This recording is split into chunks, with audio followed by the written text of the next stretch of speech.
Okay, you too. So I want to get to some policy issues, but first I've got to ask you about this nasty fight that has broken out between you and Ted Cruz. Do you categorically guarantee that nobody on your campaign, nobody tied to your campaign, had anything to do with this National Enquirer story? Totally. I had nothing to do with it. The campaign had absolutely nothing to do with it. He's got a problem with the National Enquirer. I have no control over the National Enquirer. I didn't even know about the story. I just got it last night. Somebody sent it to me over to read so I could at least see what it said. I had nothing to do whatsoever with the National Enquirer, and neither did the campaign. And I will tell you, for him to try and say that I had to do with it, try and put the shoe on the other foot is disgraceful. And by the way, he's the one that started it. And from what I hear, he and his campaign went out and bought the cover shoot. Melania did a cover shoot for GQ, a very strong modeling picture, no big deal. But it was a cover shoot for GQ, big magazine, and it was, fine. And from what I hear, somebody bought the rights to it, and he was the one, or his campaign bought the rights, and they gave it to the super PAC. And just so you understand, that super PAC is very friendly to Ted Cruz. He knew all about it 100%. So he started it. I didn't start it. But let me ask you, this story, this that we see in the National Enquirer, this kind of rumor mongering, should this kind of thing just be off limits? Do you condemn this story? I don't care. I mean, really, I don't care. The National Enquirer did a story. It was their story. It wasn't my story. It was about Ted Cruz. I have no idea whether it was right or not. They actually have a very good record of being right, but I have absolutely no idea. Frankly, I said, I hope it's not right. Let's go back to the thing that started this all off. You mentioned it, of course, in fairness, you did not start this. This started with that Super PAC ad featuring Melania. But in response... And he's very close to the Super PAC, just so you understand. And there's no way in a million years that Super PAC did that without his absolute knowledge. Don't forget, I call him Lion Ted. I call him that because nobody that I've known a lot tougher people over the years in business, but I've never known anybody that lied like Ted Cruz. But let me ask you, though, because in response, you said in that tweet that you would spill the beans on Heidi Cruz. What did you mean by that? Spill what beans? Well, there are things about Heidi that I don't want to talk about, but I'm not going to talk about them. I mean, you can look, but I wouldn't talk about them. But what really set Cruz off was when you retweeted that photo, that unflattering photo of Heidi Cruz. Well, it was a retweet that somebody sent to me, and it was a retweet. Now, look, what he did was far worse. I mean, he takes out a thing and sends it to Utah, to the voters of Utah, and it was a cover shoot, and it was, by a big magazine. She was a very, very successful model, big model, and did lots of shoots and lots of cover shoots. And to send that like it was some kind of a bad picture was disgusting to me. I thought it was disgusting.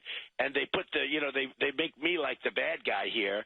I'm just responding to what he does. I respond. I counterpunch. But I'm responding to what he does. But always the press likes to make me the bad guy. He's the one that started it. He knew about the picture. He may have even bought the rights to the picture, meaning his campaign. And the Super PAC had it. He's very close to the Super PAC. I didn't start this. He did. But, a lot of people watch this and they see the way you've responded, and you call yourself a counterpuncher, and it did start with that Super PAC. But they wonder, would you act this way as President of the United States? Would you be doing late-night Twitter wars with world leaders who insulted you? It's a new way of communicating. It's very effective. I've been very effective with it. I have, between that and Facebook, I have like 15 or 16 million followers. It's a great way of communicating. Now, other people don't like it because they have 15 followers. I have, between that and Instagram, I have probably close to 16 million followers. And frankly, it's a great way of communicating as far as I'm concerned, but I'm not going to be doing it very much as president.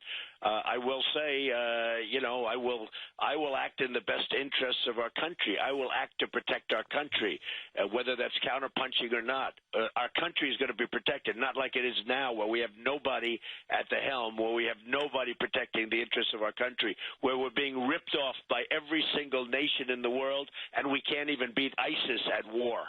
Okay, let's turn to the attacks in Brussels. The State Department has issued an extraordinary warning for all of Europe.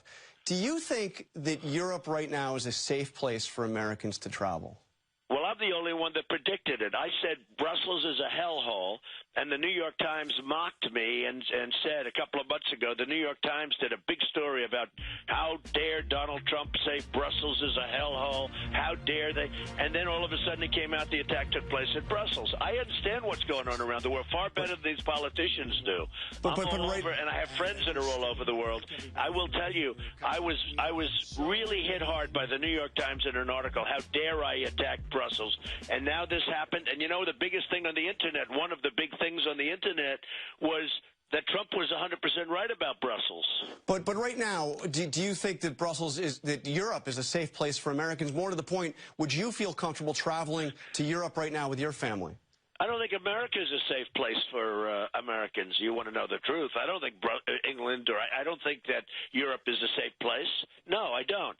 I think there are a lot of problems in Europe that are very, very severe, weak. You know, lots of the free world has become weak. When you look at Brussels, when you look at the way they've handled things from law enforcement standpoints, when you look at Paris, when you look at so many other places, no, it's not. But neither is the United States a safe place because we're allowing thousands of people to come in here. Nobody knows where they're from. Nobody knows who they are. And they're coming in here by the thousands. And let me tell you something. We're going to have problems just as big or bigger than they've got. Now, you gave a series of interviews, New York Times, Washington Post on foreign policy. In both of those, you suggested that NATO needs to do more to carry its weight. I want to ask you about NATO's Article 5 on collective defense, which, of course, goes back to the very beginning of the Cold War. Is that something that is simply out of date and needs to be maybe done away with?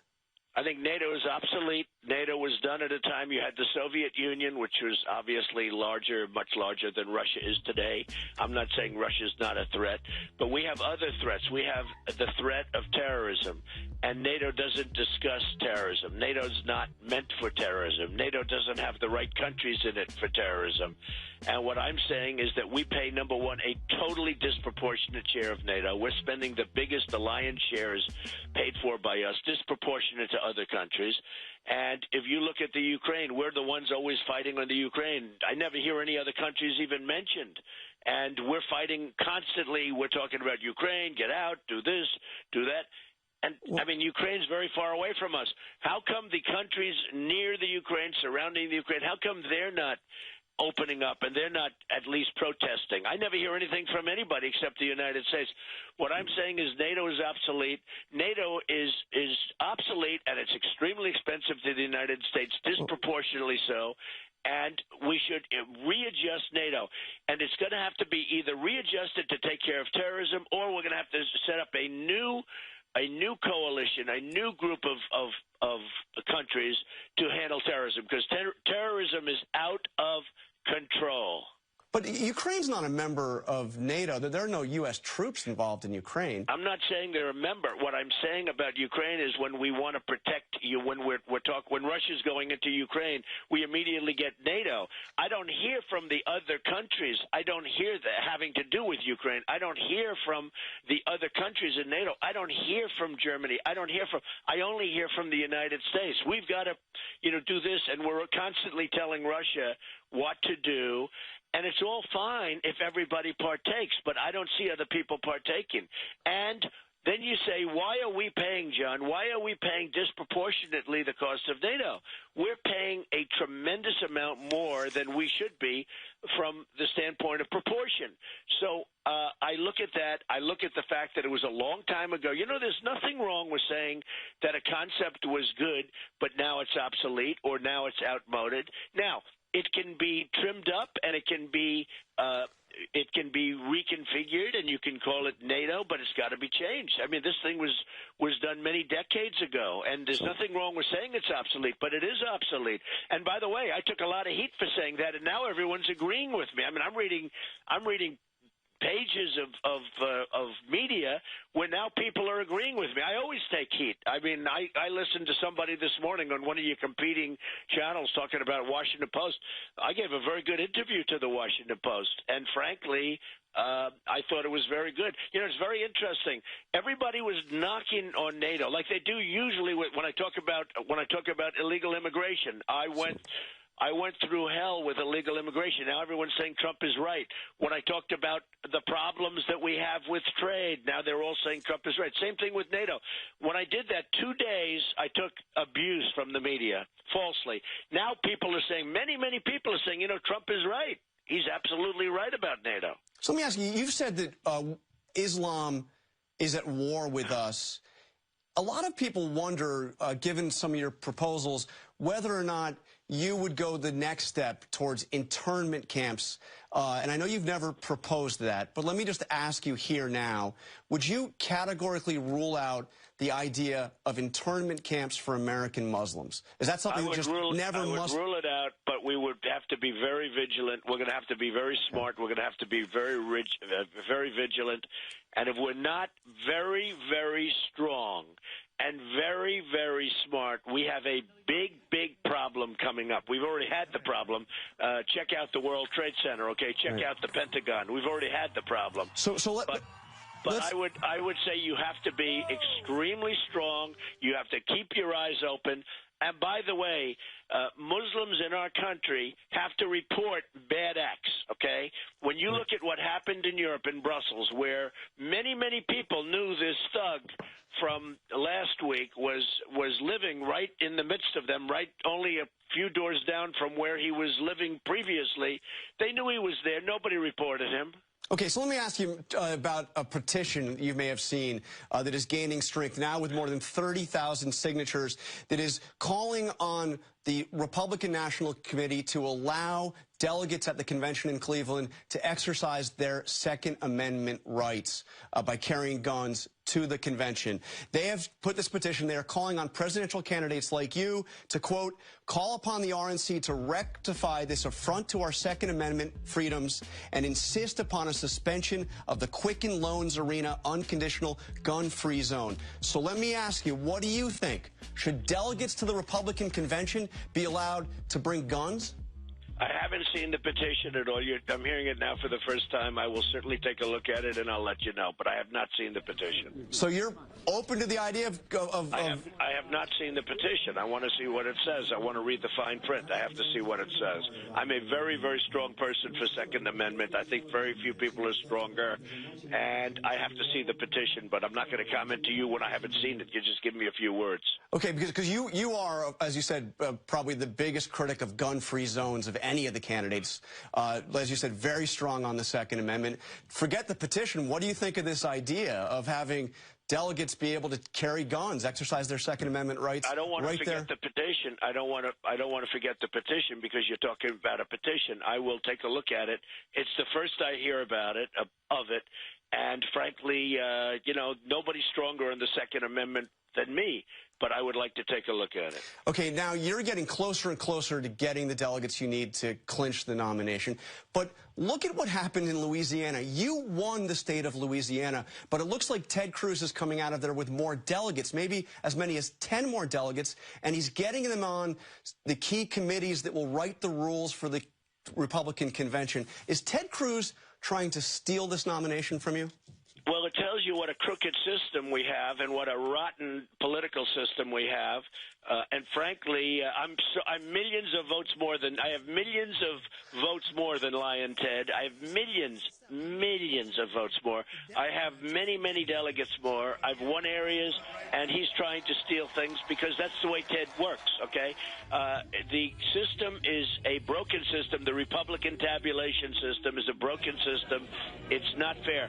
I have so many millions of votes more. I've brought people into this party by the millions. You understand that. They voted by the millions more. It's one of the biggest stories in all of politics. And what do I have? I have a guy going around trying to steal people's delegates. This is supposed to be America, a free America. This is supposed to be a system of votes where you go out, you have elections, free elections, not elections where I won. I won Louisiana, and now I hear he's trying to steal delegates. Welcome to the Republican Party. What's going on in the Republican Party is a disgrace. I have so many more votes and so many more delegates, and frankly, whoever at the end, whoever has the most votes and the most delegates should be the nominee. And I will beat Hillary Clinton. I haven't even started on Hillary Clinton yet. I only had one little skirmish with her about 2 months ago, and she didn't come out so well. I haven't even started on Hillary Clinton yet. I'm only focused on the two people I have left. All right, Donald Trump, thank you so much for joining us.